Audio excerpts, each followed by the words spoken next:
Hey, welcome back to Trucking California with Velox 18.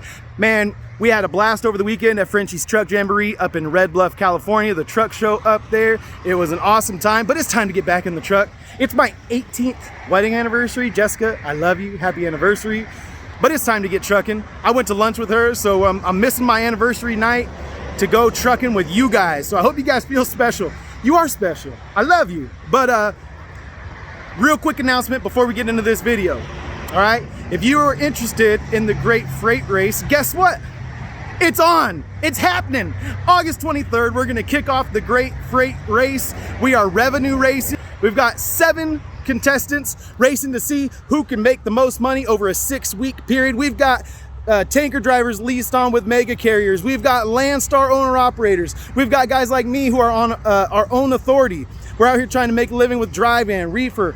We've got a slew of different people. We've got 2 teams involved now. 2 team outfits, owner operators running, contracted with other carriers. So we've got a whole lineup of people so that everyone can see, you know, a different side of trucking. It is now going to be hosted right here on Trucking California with Velox 18. Sage Logic is taking his channel in a slightly different direction, and but he's still talking freight logistics, news around all of that. So go check him out, Sage Logic. He's changed his name from the Great Freight Sage Logic to just Sage Logic, and so go check him out. Go subscribe to his channel. I'm subscribed because there's a lot of crazy stuff happening right now in the logistics world with all these ships out in the ocean trying to move stuff across from China, getting stopped up in our ports with Chinese ports shutting down. There's all kinds of crazy news within logistics, and he's covering all of that stuff on his channel. So good luck to him, and I hope that you guys go and subscribe to him if that interests you as a young, new carrier. I'm not yet that young, but my carrier's young, all right? But as a newer business, I don't really know all about all that stuff. And so I got to look to people like him who are sharing that news and who've been around a little bit to kind of help me navigate what's happening in this freight market. Because as things happen on the ocean, it has a trickle-down effect to us here in, you know, trucking all in this country. So anyway, go check out Sage Logic, and stay tuned right here on this channel for the Great Freight Race. That's all we're gonna do. We're gonna go get in this truck and we're gonna go get this load. But first, we gotta roll the music.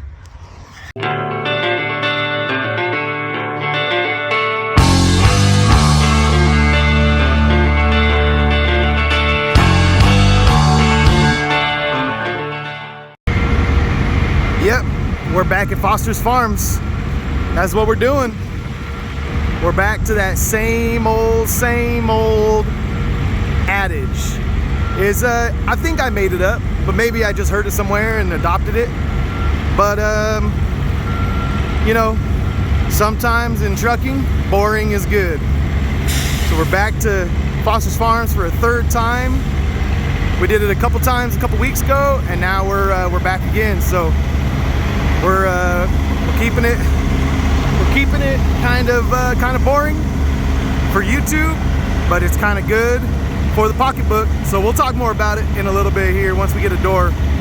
But man, sometimes you know, these shots just frame themselves, and I'm like, man, that looks cool. Friggin' sunset. Yeah. All right, let's get a door. All right, hey, so we're over here. We are docked at Foster's Farms. This is the Foster's Farms facility that is about 5 minutes from my yard. So really cool. I like these loads a lot. They pay pretty well, and they're really close to the yard. Save me a lot of time. So we should be here for about 2 hours, 2.5 hours. That's just how long it takes them to get to load it up. But we're getting some more chicken. Getting some chicken. Foster Farms chickens. If you live in California, you probably saw those commercials when you were a kid. If you're not from California, I'm not sure that you did. But they had those commercials. No, they had a Super Bowl commercial, I think. I think they were national. We're gonna be Foster Farms chickens. I don't know. All right. So I keep checking to see if when they're gonna lock me in and get the red light. Looking over my shoulder. But anyway, so we tried to get a load this morning. I woke up around what time was it? Like 6:30, 7 o'clock, and I got on the load board first thing, and I just checked to see, hey, what's the volume like? So at a little before 7, we were at like 300 loads, and then by the time 8 o'clock rolled around, we were at 370 loads within 150 miles of my hometown, staying in California, delivering within California. So there was plenty of loads, tons of loads. That was for today, the 16th, and tomorrow, the 17th, because I wanted an afternoon pickup because it is my anniversary, and if I couldn't find an afternoon pickup or an evening pickup today, I was looking for a load for tomorrow morning. So I was had 2 days worth of loads, but it was 370 loads, plenty of volume out there, plenty. And so I started looking and going down the list, and I was sorting them by the offers, and there was a couple loads that were paying like $22.50 to go to Vegas, but they had multi-drop loads. There was a couple loads that I was interested in, but the brokerages were new brokerages and wouldn't be able to get factored. So I just kind of was going down the list, and I was hemming and hawing about what loads I wanted. Just so many loads on the board, I figured I'd wait until later in the day. And then I thought, you know what? It would be really nice to just have that load, because I know it picks up at night, and I know it pays pretty good, and I know exactly, you know, what I want out of that load. And that load would be exactly what I want today, because I want to have a lunch with my wife. So I called up the broker and said, hey man, you got anything for tonight? And he said, I don't know, I'll give you a call back when I get to the office. So he got to the office a little after 8, and he called me and said, hey man, I got 3 of them for you. I got one going to Riverside, I got one that goes to Compton, and then I got one that goes down to National City. And I said, hook me up with the Riverside, man, I like that one. So I got myself the Riverside load, and we're gonna get this thing loaded up here pretty soon, and then we'll head on down the road. So there's plenty of freight out there this week. I'm already looking to see what I can find for tomorrow, coming back up north. There's a couple loads going all the way up to Reno that are paying pretty good, but you got a deadhead out of Reno all the way to Sacramento, so I don't know if I want to do all that. I think it'd be better just to take like a $1,000 less on the rate, but stay way closer and make sure that you get the load off and then get another load back on the next day. So we're gonna be trying to run this week. We're trying to prime ourselves for the Great Freight Race. So we got to start getting in a groove, and making sure that we got all these broker relationships nailed down, dialed in. I also contacted a broker that I've ran before out of Southern California and asked him what he has. He said he has a load from San Diego coming up to Sacramento. So I told him I'd be interested in that. Told him to get back to me with the details. So we'll see if anything comes of that a little bit later in the week. So we're gonna try and get things going, man. We're trying to get things going. So that's what we're doing. I'll catch up with you guys once we get rolling down the road. I think we'll do some hyperspeed tonight. You guys want to do hyperspeed? No? Yeah? No? Yeah? All right, we'll skip it tonight. We'll skip the hyperspeed, and we'll just catch up with you each step of the way. All right? So I'll catch up with you guys once we get loaded. How about that? All right, so we got loaded up. I'm a little tired because it's after midnight. It took over 4 hours for them to load me.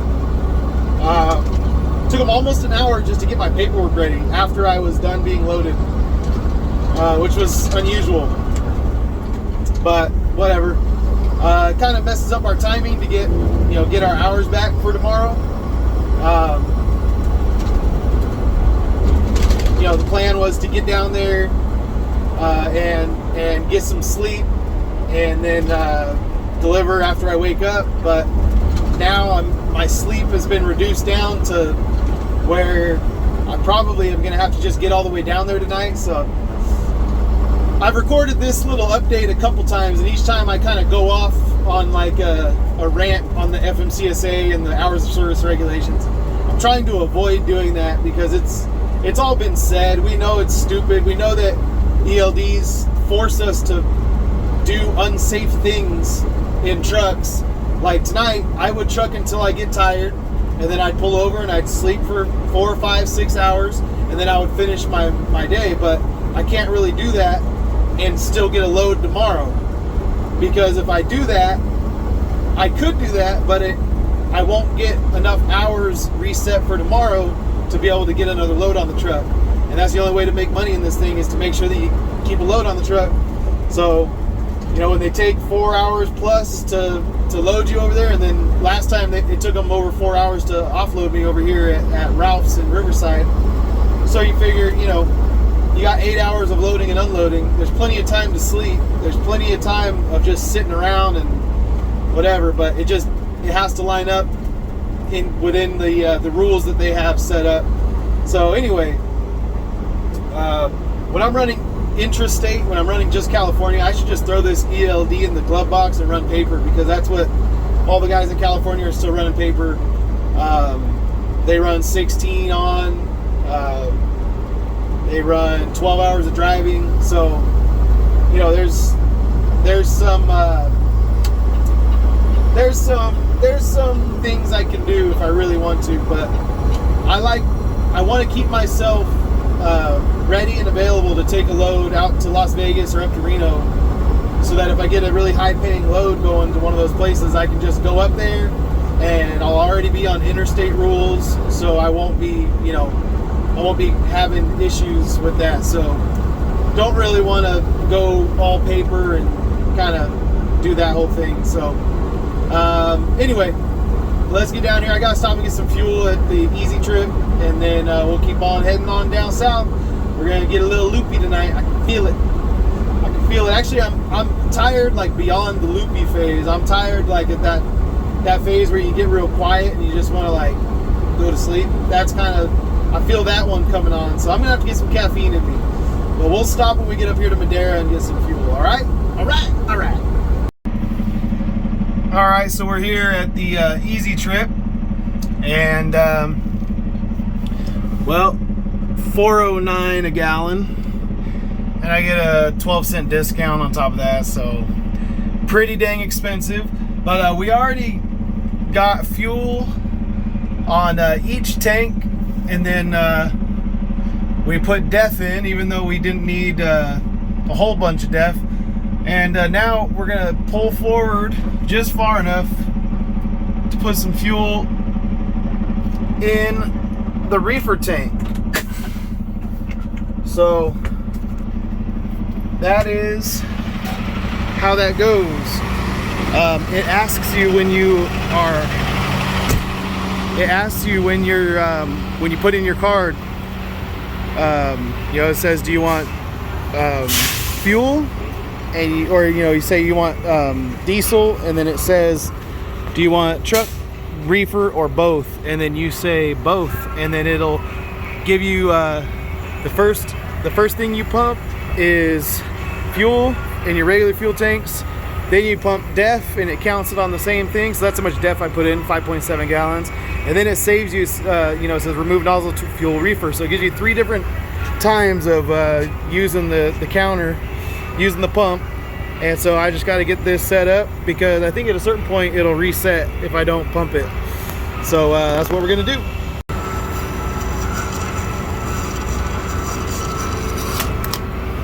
All right, so we put in another $36 worth of fuel in the reefer, which really wasn't very low, but I just like to get it every time I get fuel. That way I never run into issues. All right, so there it is. And that is me fueling my reefer.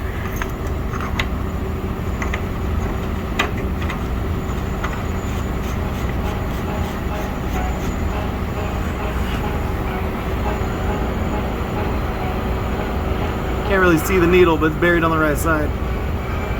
So, all right, fueled up and ready to go.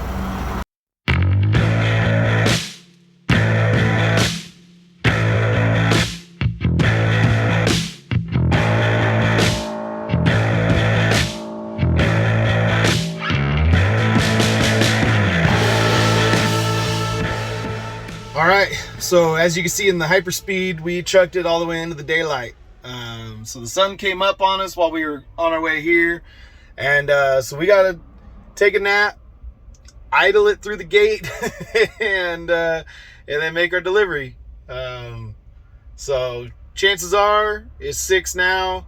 We probably won't be out of here until at least 2 p.m. That's my guess. So that's what I'm thinking. So 1 or 2 p.m. would work for me.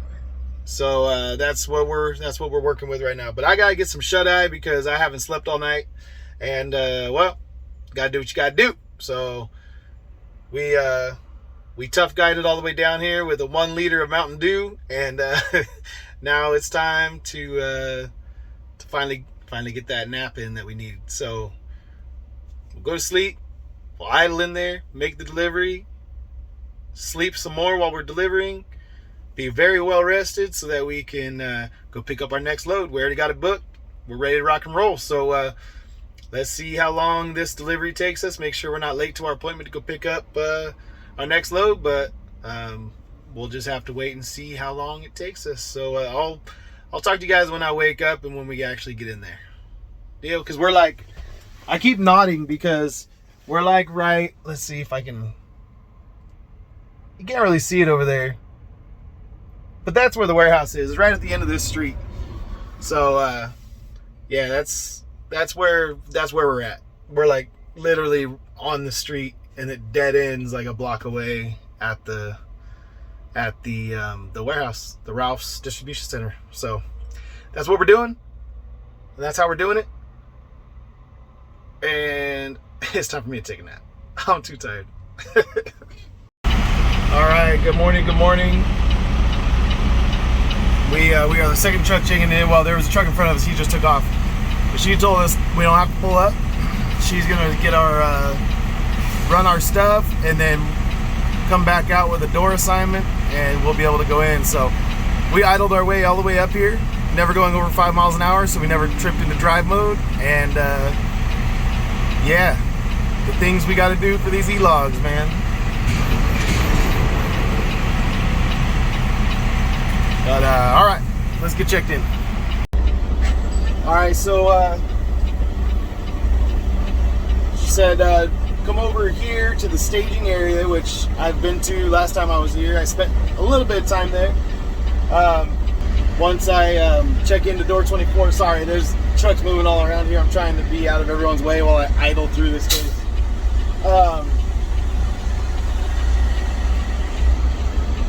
So anyway, check into door 24, and then she said there should be a dock available soon for you. So I got here right at my appointment time, 10 a.m. So it's like 9:55. So hopefully I can get a door here pretty soon because, you know, it's my appointment. It's my appointment.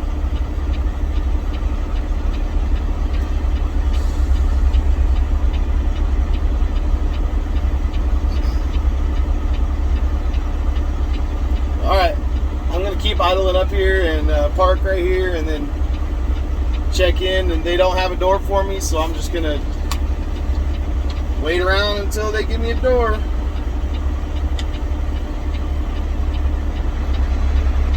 Always wait. Wait.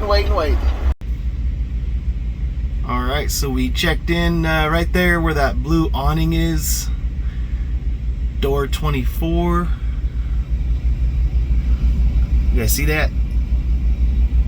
Why am I so shaky? Yeah, right there at door 24, there's a blue awning. Go through the man door, not the forklift door, and there's a little receiving desk there, and basically what I'm waiting for is for one of these spots to open up, and it looks like I might be here a while, even though I was on time for my appointment. So, you know, just kind of par for the course, I guess. So I'm actually gonna go lay back down again, get a little more sleep, wait for them to call me with the door, back into the door, go to sleep again, try and sleep as much as I can, because I need a little more sleep. I need my beauty rest, man. This red truck is backing into a dock. He just came in from the gate, so he just showed up, went straight to a dock. I've been here an hour, got here right at my appointment time, but this guy is getting to go right in front of me. So either he had an earlier appointment time and he was slotted to be unloaded, and then he was late for his appointment, or he's just got, you know, more important freight to offload, hot freight, something like that. So anyways, we've been here an hour, still don't have a door.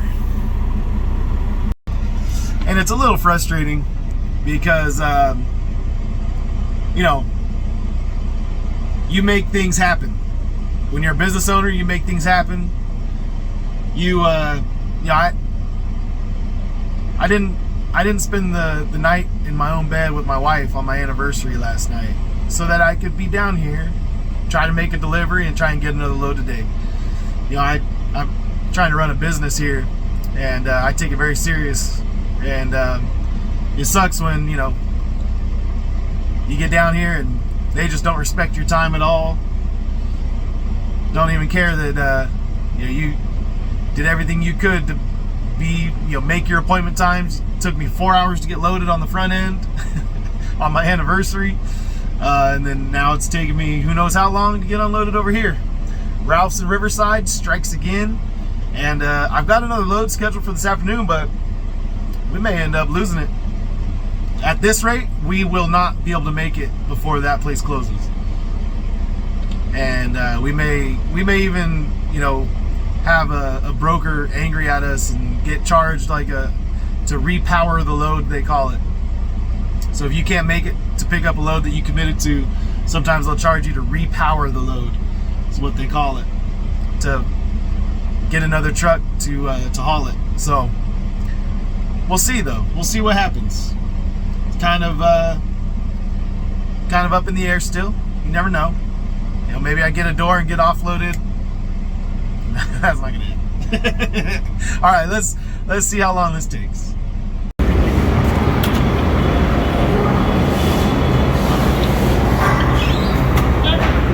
Hi there, I was just checking to see if you guys had a door yet. I've seen a bunch of other trucks come in after me and then I haven't gotten a door.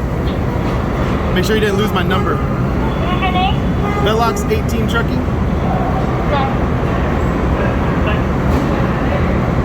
He's gonna give you door 17. Driver's just leaving. Okay. So if it's open, just open up your door, back in, and then we'll call you when it's ready. All right, thank you. All right, so us going in there didn't really speed it up too much. I probably should have gone in about 30 minutes earlier than what I did. As soon as they sent the first truck in that had shown up after me, I should have just gone in there and raised hell, because I mean, really, I had that whole speech ready. I should have just gone in there and delivered it, you know. Left my wife on her anniversary to make sure I was here on time. And then these guys, they either have appointments after me, or they had appointments before me and they showed up late. So they shouldn't get to, you know, get in front of me, someone who sacrificed greatly to be here on time. That's just how I see things. So here is the numbers. Let's just talk numbers, because we finally got in the door. Who knows how long it's gonna be before we get out of here. But this load, we've done it before. So if you've watched the channel and you remember from a few weeks ago, we ran one of these chicken loads down here to Riverside, and it's the same rate. It's like kind of like a set rate thing with him, with this broker. So $1,800, and it's under 350 miles. When you count the mileage from my yard to the pickup, it's 350 miles. So pretty good. You know, it's like hitting a double. It's like hitting a double. Sure, you could make more. Sure, definitely. It's $5.14 per mile. Sure, there's guys hitting home runs and getting $7 and $8 a mile right now in California for reefer. Definitely. But it's like hitting a double, and the guy wants me to run these loads because he makes money off of it. And so there's a little bit of a trade-off there. Maybe he keeps me a little bit busier than I would otherwise if I was trying to hit a home run every time. I don't know. That is the great debate, right? You try to get the most out of every single load you can and just try and stick it to them every time, or do you try to build relationships, try to, you know, let them make some money, you know, on their end, so that they want to use you more often and you can do more loads for them. That's kind of the mindset that I have. But I got told by a pretty big fleet owner. I was telling him, well, you know, I'm just learning how to try to build from one to, I said, I don't think I want to be as big as you, but, I'd like to build a business. And so I'm thinking, try and build relationships, not try to make all my money right now while the rates are good, try to maybe come in a little bit under what other guys are doing so I can build relationships with people. And he said, don't do that. He said, make all the money you can while you can, because those guys won't hold to anything they tell you right now. As soon as someone else will haul it for cheaper, they'll drop you like nothing. They have no loyalty. And I was like, all right. And, I kind of got to take his word for it, because he's been around the block a few times, and he's gone from a one truck lease operator, leasing on with the flatbed outfit, to building a fleet of over 100 and a brokerage, and he's got a whole thing going on. So anyway, I kind of believe him, and so maybe I'm totally out in left field, but there's got to be some sort of happy medium, right, where you're not just like gouging him every time you get the chance, because it is better for me to make a little bit less money and keep the truck rolling. So that's I think there's a happy medium. I do. All right, so $1,800, 350 miles, $5.14 per mile, and really long wait times at the shipper and at the receiver. So getting some Bible study in, some Netflix time, some naps. I need some naps. Let's be honest. I still need to catch up on my beauty rest. So that's what I'm going to do right now, and we'll see how long this takes.